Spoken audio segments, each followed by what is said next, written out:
my God! Boom, boom. Like, oh. Word? It's boy Alphamediaroom back with another one. Yo, we got Joe Budden covering the Diddy situation. Let's first hear what he got to say, and then let's give our reaction, analyzation, and breakdown. Let's keep it going. Actually, I'll start there. That's a great. I'm ill by mistake. Before I started that motherfucking State of the Culture job, me and Puff had like a heart-to-heart where he looked me in my eyes and said, yo, I heard a lot of stories about you, and I hear that you are a lunatic. And here, we appreciate the creative part of being a lunatic. So if you want to create in that fashion, you can. All I'm telling you is don't throw anything and don't hit anybody, and you'll be fine. And boy, I felt so at home hearing that. But also in hearing that, it led me to believe that he understood the importance of not hitting people. Because that's important as you running a business and building a business. We're starting with the news that CNN broke last week, where they obtained hotel footage of Puff violently, graphically stalking and attacking Cassie. If that other angle come out, maybe kidnapping as well. But when it turned the corner, we don't get to see. But you ran a long way down that hallway, and if you dragged her even 4 more feet, yeah, we now include kidnapping. That shit was disgusting, what we all had to witness. That shit was almost unbearable to watch. I'm certain that that was triggering for a lot of people. Absolutely. A lot of people that saw it. And that was Friday. Yes. Mm-hmm. I assumed that he would go and just hide somewhere. But why would you do that when you are just a glutton for attention? So he pops right back out. Talk about tone deaf. Talk about inability to read a room. Where are the fucking publicists? Where's anybody in this moment? But he pops back out with this half-hearted bullshit apology that was like, it's almost offensive. It was almost like a slap in the face, that apology. I didn't even watch it. I don't need to hear from him. I mean, I watched it because it was quick. It wasn't even, he didn't even try to put some sincerity into this thing. Friday, everybody here was in a good mood, good vibes. And it was our Friday weekend episode. We normally try to keep things, I prefer to try to keep things light for the weekend episodes. And that CNN Puff story broke as we were recording. Literally. Mm-hmm. And while we did touch on it, when I listened back, I didn't feel like enough time was devoted to just how much of a fucking lunatic that nigga looked like and what that means industry-wide for all parties involved. I think this broadcast is too big and comes with a great responsibility in matters like this. And I know that a lot of the music industry listens to this podcast. And I don't think this is the last of it, nor do I think that he is the only one. So at any point, we want to start having some uncomfortable conversations. Not only am I down for it, but I'm down to initiate it. Because this shit is a mess out here. And he looks like a fucking nut. He looks like a complete monster. Just a complete evil piece of shit. What I saw on that video, as horrific as it was, lends a lot of credence to anything horrific I've ever heard. Yep. And that's the uncomfortable spot. Well, it's all uncomfortable, let me be clear. But maybe he was unaware of some of the things that were out there about him that real niggas is just running around saying, nah, shit sounds so crazy. When you hear about people blowing up cars, it sounds like some movie shit. I need footage, I need something. When you start hearing about some of the other things we've heard about, I think that video allows for everything to be back on the table. Right. So that's basically the clip I'm gonna play for y'all. Y'all go ahead and check out the full podcast, right? But listen, everything Joe said is facts, right?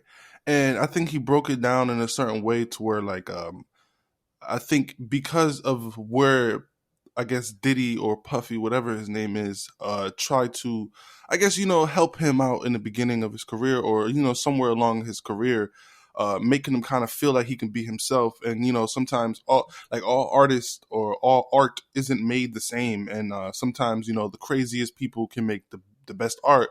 And that's why Joe's, one of the best rappers of all time. So it's just that type of connection. I can understand why he started off that way. And so now he's basically saying that he sees him for who he actually is, or he actually was, because before he just heard stories and it's like, it might be far-fetched, blowing up a car. Like, it sounds insane, right? But now when you see the video of this energy, now you're able to tell yourself, whoa, okay, this dude is a monster. This dude is someone who needs to be muzzled or needs to be, it's not even him. That's the crazy part, because it's so focused on him because I guess his legacy, right? But I'm also pointing out to other people like the Dan Schneiders of the world. I feel like they're getting off on a hook with all of the Diddy coverage. But I feel like Joe also gave the people what they wanted as well. Like, kind of him just telling y'all exactly how he feels or about the situation, because a lot of people was kicking his back in. I feel like unwarranted or unwarrantedly, if that makes even sense, only because of the fact that it should be a deep dive situation. It shouldn't be something that's abrupt or quick, because if they recorded on Friday and it dropped at the end of the podcast, like you guys got to think about business wise and how it works and all this stuff. And people who's comparing it to rap battles, to me, it's just like extremely, extremely annoying. Like, you can't even compare this energy. Like, when it comes to domestic violence and mental health and anything that has to do with emotions and stuff like that at the highest level, like that needs to be broken down, because there's so much trauma. Like, how many people had to relive their trauma watching that video? Or even people who seen their parents go through that trauma or other family members go through that trauma. People have to relive that. That's something that's, not something that you're going to just randomly be excited to talk about or run to like a rap battle with two of the greatest artists of our generation going back at each other. Like, you guys literally blew that out of proportion. And I feel like I kicked this man's back in. And the only reason why I'm saying this is because I feel like as Joe got older, he got a lot more cerebral. Kicking his back in earlier in his career kind of, I guess, makes more sense or was more okay. Like, I wouldn't hate it or whatever. But now that I'm like, all right, this dude is more cerebral, he's more spiritual, he seems like he's finding himself.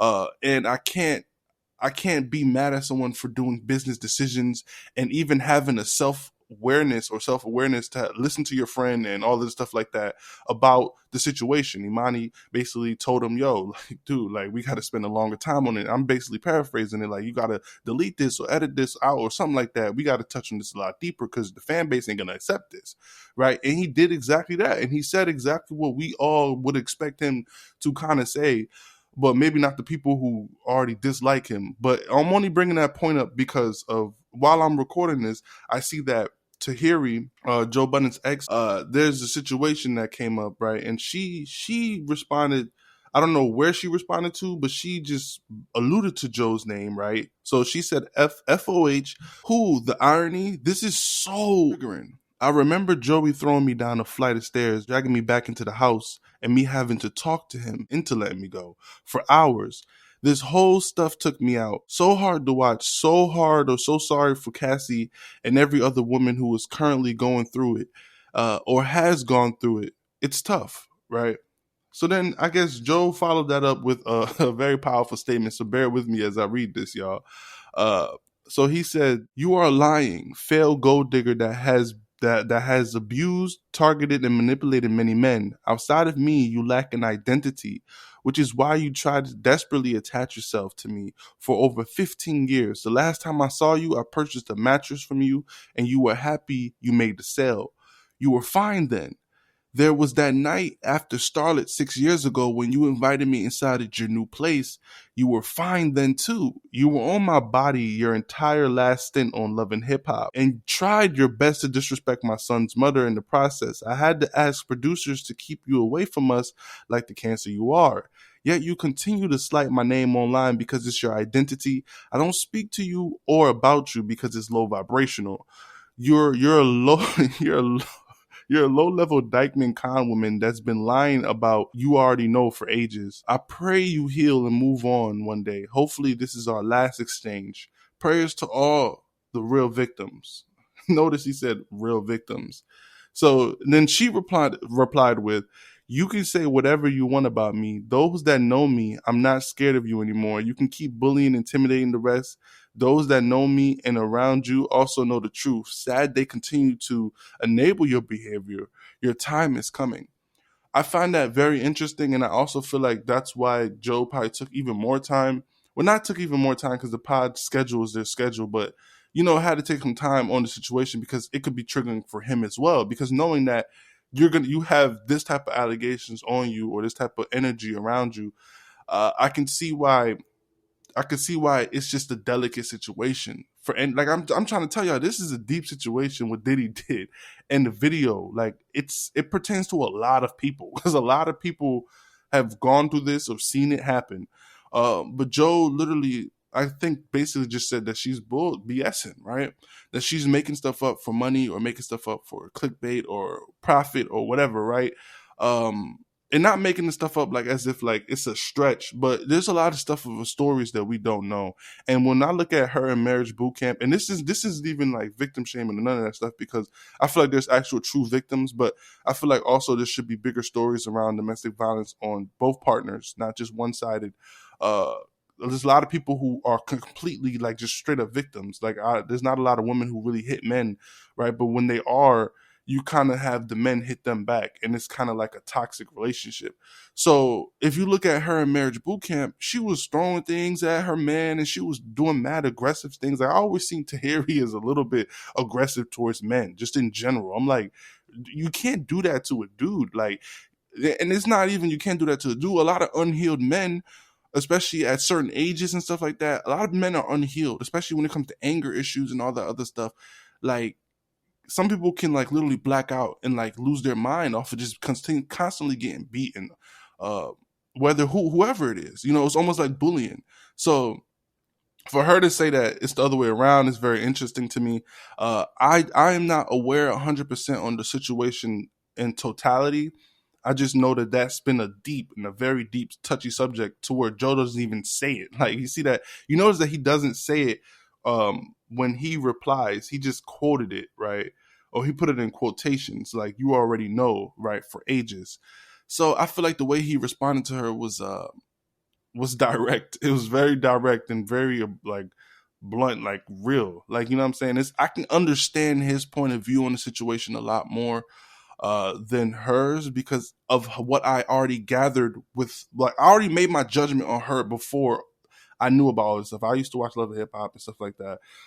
And Joe and her, like, Joe's story was really dope to me. It was just like, and he was the most notable person. Like, a lot of times I was watching Love and Hip Hop as a kid. I didn't know a lot of the people that was on Love and Hip Hop really, you know what I'm saying? So, but I knew my mom liked Joe. So it was like, all right, boom. So now I kind of understood it. So, but like, it's just very interesting to me that these people constantly are creating narratives or other stories that could be falsified or could not be true. I don't know the situation between Joe and Tahiry and how serious it is, but clearly it's serious enough to where she has to constantly remind people about the situation. And I think right now, a lot of people who went through domestic violence are thinking about their situation right now and are going to bring it up right now. And I think that's the only part that we should allow people to do, is allow them to vent, because it's hard. The dude is not going to jail. So we're like, what are we supposed to do with Diddy? Like, we're just not supposed to talk about it. Like, that's what I hate. They put this stuff out expecting us to just shut up. No, they put us out for us to talk about it and argue about it, because it's not going to be no justice. So all we have to do is argue about it. So my whole thing with Joe Budden is that this is what he had to do. Like, this was his process into getting his business done. And I feel like he did a good job, a solid job. I just feel like the Tahiry and Joe Budden situation is kind of old. I'm not going to say it's old in terms of disrespectful. I just feel like I don't believe it. Like, I don't believe it as much as I believe the Diddy. Like, Diddy, he has a path, like a whole pathway, an energy. Like, just, you can see it, like, from multiple lawsuits to his characteristics in the 90s. Like, he clearly had this on top of him already. We've been seen it. And I already don't like him for what he did to Biggie Smalls. So, like Joe is just that one girl. I don't know. It could be more. I don't know. But for me, it's just that one girl. And maybe I might not be educated enough on the situation. Like, excuse me if I'm ignorant toward the situation about Joe Budden. But that's just how I feel about the situation. There's a lot of times where someone will be literally beating the hell out of a dude. And then I guess he must have just lost his mind or something like that one moment. And then I guess now he's a... Look, it's a touchy subject. That's why I said it's a touchy subject. I hate people who put their hands on women.